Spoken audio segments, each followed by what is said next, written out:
Tabii Orta Çağ zihniyeti derken en çok neyi kastettiklerini anlıyoruz biz. Hani onlara soracak olsak da ne diyeceklerini biliyoruz ama yani Orta Çağ zihniyeti kavramı bazı çevrelerin İslamiyet'i karalamak amacıyla Peygamber Efendimizin yaşadığı o dönemi, sonrasındaki Müslümanların var olduğu, güçlü olduğu o dönemi karalamak ve insanların İslam'la buluşmasını, Müslümanların yaptığı güzellikleri öğrenmesini engellemek amacına yönelik ortaya çıkan bir kavram. Bir de tabii o dönemdeki, Orta Çağ dönemindeki Batı dünyasına baktığımız zaman hakikaten nasıl ki İslam öncesi dönem bir cahiliye dönemi ise o günkü şartlarda Batı dünyasının da bir cahiliye dönemini yaşadığını net bir şekilde görüyoruz.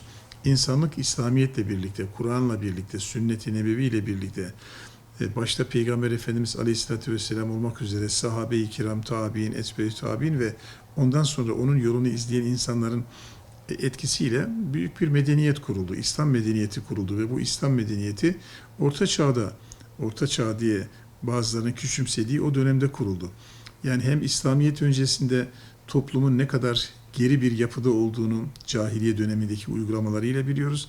Batı dünyasına da baktığımız zaman eğitim, öğretim namına pek bir şeyin olmadığını, insanların yani gerek tıbbi alanda olsun, gerek eğitimle ilgili kurumlar itibariyle olsun, yani alabildiğine çok geri bir noktada olduğunu hepimiz biliyoruz.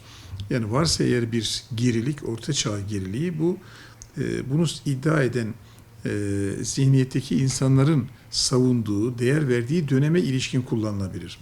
Ama buna rağmen biz hiç kimseyi suçlama yoluna girmeden İslam'ın yolunun apaydınlık bir yol olduğunu, apaçık bir hakikat olduğunu ifade etmek isteriz ve Orta Çağımız, bizim Orta Çağımız çok nurludur, nuranidir, apaydınlıktır, asla karanlık değildir. Varsa karanlıkta debelenen insanlar, varsa apaçık bir şekilde güneş kendisini izhar ederken, ortaya koyarken gözünü kapatarak kendine karanlık yapan, kendi dünyasını karartan insanlar varsa onlara da biz üzülürüz, acırız ve gözlerini açarak aydınlıkla, hakikatle temas kurmalarını isteriz. O yönüyle bu kavramı kabul etmediğimizi, reddettiğimizi ifade etmek isteriz. Güzellikleri görmek lazım. Biz değerler eğitimi kapsamında veya adab-ı muaşeret çerçevesi içerisinde neyi öğretiyoruz mesela? Onların Orta Çağ zihniyeti, karanlığı dediği şey, büyüklerine karşı saygılı ol diyoruz mesela. Çocuklarımıza bunu öğretiyoruz. Yalan söyleme diyoruz. Arkadaşının dedikodusunu yapma diyoruz. Fedakarlık yap diyoruz gerektiğinde. İnsanlar için fedakarlıkta bulun. Yardımlaşma duygusunu yitirme diyoruz. Merhamet senin en temel unsurun olsun. Adalet vazgeçilmez esasın olsun diyoruz. İnsanlar birbirini sevsin istiyoruz. Kucaklaşsın istiyoruz. Paylaşımcı bir şekilde yetişsin istiyoruz. Sorumluluklarını bilen insanlar olsun. Aynı zamanda hakkını da koruyan insanlar olsun. Yani değerlerimiz ve Rabbi ile irtibatını sağlıklı bir şekilde kursun. Peygamberini sevsin, vatanını, milletini, dinini, değerlerini sevsin, ona bağlı olsun istiyoruz. Yani bu eğer Orta Çağ zihniyeti ise böyle bir zihniyetle biz iftihar ederiz. Ama İslamiyet, bu değerler evrensel değerlerdir. Hiçbir çağla, hiçbir zamanla sınırlı değildir. Bu evrensel İslami ve insani hakikatlerdir ki ta Hazreti Adem'den gelmiş, Peygamber Efendimiz de en muhkem bir şekilde tescillenmiş, şekillenmiş, Kur'an'la ve sünnetle, alimler aracılığıyla da günümüze kadar gelmiştir. Kıyamete kadar da devam edecektir. O yüzden bu güzellikleri biz hep korumaya devam edeceğiz. İnsanlar ne derse desin önemli değil. Küçük kalkar büyüye bakar diye bir söz var. Güzel bir sözdür. Bu örneklik az önce de kısmen ifade ettik. Yani ailede başlayan, anne babanın, abinin, kardeşlerin, büyük anne, büyük babaların örnekliği bu anlamda başlayan, eğitim öğretim sürecinde başlayan bir süreçtir aslında. Okula geçmesiyle birlikte tabii okulda yepyeni bir kahramanı var öğrencilerimiz. Bu da öğretmenlerimiz. Hakikaten öğretmenlik dünyanın en zor işlerinden birisidir. Bu anlamda sınıf ortamında, okul ortamında veya okul dışı ortamlarda eğitim öğretim sürecini sürdüren öğretmenlerimize kolaylıklar diliyoruz. Emekleri için de teşekkür ediyoruz. Tabii ki tüm öğrencilerimizin hedefi de aslında iyi insan yetiştirmek. Dürüst insan yetiştirmek, çalışkan insan, talebesinin çalışkan olması, kötülüklerden, yanlışlıklardan uzak olmasını istemektir. Bu açıdan da tabii öğretmenlerimizin örnekliği haliyle çok büyük bir önem kazanmakta. Yani anne baba ile birlikte öğretmen önemli bir figür olarak karşımıza çıkıyor.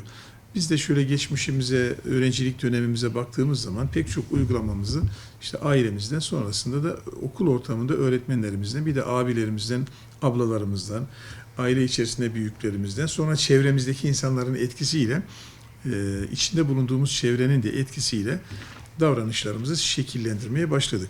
Şimdi burada tabii öğretmenimizin aslında gerek yani ilkokul döneminde her gün dersimize giren öğretmenimizin bize empoze ettiği anlayış, güzellikler ve onun olumlu örnekliği muhakkak ki biz büyüdükçe, yaşımız ilerledikçe farklı öğretmenlerin de eğitim öğretim süreci içerisinde yer alması ile birlikte aslında iyi bir şekilde pekişmekte. Hiçbir öğretmenimiz çocuğunun yalancı olmasını istemez. Kötü yola düşmesini istemez. Yanlış iş yapmasını istemez.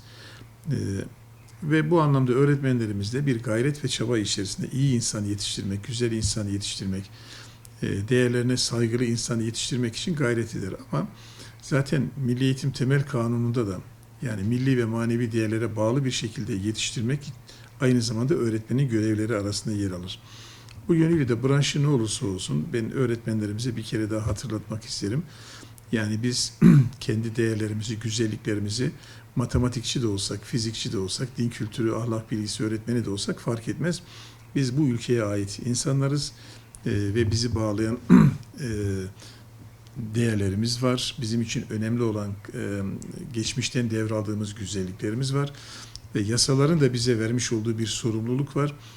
Gençlerimizin çalışmasını, başarılı olmasını ve iyi insan olmalarını sağlamak için her bir öğretmen arkadaşımız, sadece öğretmenimiz değil, idarecilerimiz, okullarımızda çalışan personel, yani oradaki güvenlikçiden tutun da hizmetlisine, öğretmeninden idarecisine varıncaya kadar aslında hepimizin bir örnekliği söz konusu.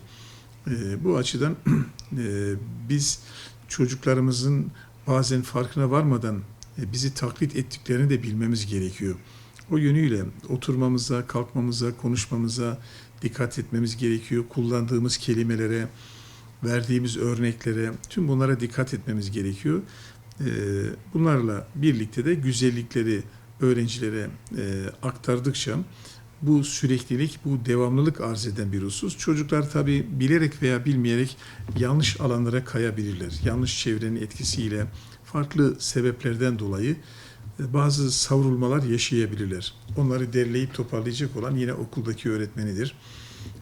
Öğretmenleridir, ailesidir. Aile desteğini de alarak bu anlamda hepimizin örnekliği kesinlikle çok önemli ve bizi şekillendiren işte anne baba ile birlikte öğretmenlerimizdir. O yüzden sağlıklı, birbirini seven, sayan bir toplumun inşasında kıymetli öğretmenlerimize büyük görev düşüyor. Onu da bir vesileyle yine hatırlatmış olduk. İnşallah çocuklarımız fıtratları üzere yetişirler ve insanlığa faydalı evlatlar olurlar.